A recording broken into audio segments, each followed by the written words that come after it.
За энэ асуудлыг бол ер нь дэмжиж байгаа. Бид нэр 2024 онд улсын хурлын тухай хуулийг өөрчлөхдөө хэтэрхий нүсэр том юм цөөхөн байнгын хороодыг байгуулсан.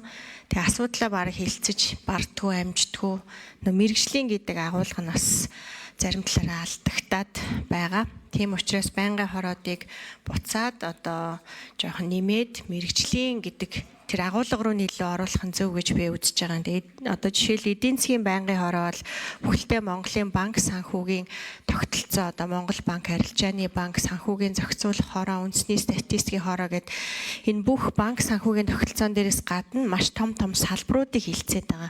Агаарын одоо тээвэр, төмөр зам, тэгэл эрчим хүч одоо юу байдгийг те бүр арай дэндүү юм өргөн хүрээг хамарчаад тийм учраас энийг одоо жоохон зөв чигүүргийн дагуу болох шаардлагатай гэж үзээд байгаа.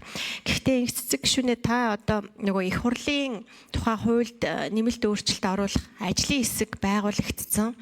Тэнд зарчмын зөрүүтэй саналаа өгөөд хураалгаа тэр ажлын хэсэгтээ шууд явуучвал илүү хурдан юм биш үү? Ингэж тусад нь хилцүүлэх ямар хэрэгцээ шаардлага байгаа юм бэ? Хин дээр л гайхаад байна. Яг одоо ажлын хэсэг давхар ингэж зэрэгцээд яваад байгаа байхгүй юу? За, санаачлагчийн эцэг гишүүн үнэ.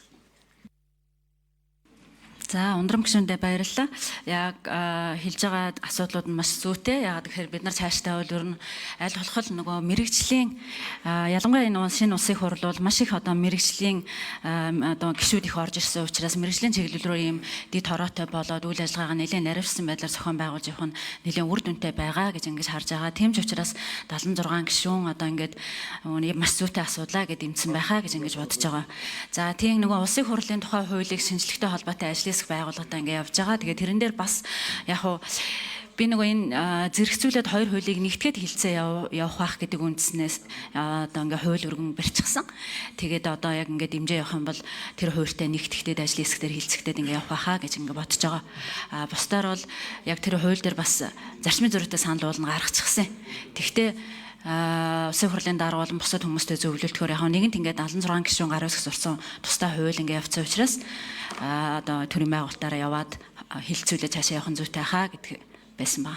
За. Тийм нэгтгэх асуудал бол одоо цаг хугацааны хувьд бол өнгөрсөн шүү дээ эцэг гишүүнээ. Уг нь сая энэ хундрам гишүүн хэлж байгаа санаа бол зөвл санаа хэлээд байна. Анхнаас нь уг нь тийшээ оруулаад явуулчих гэдэг. За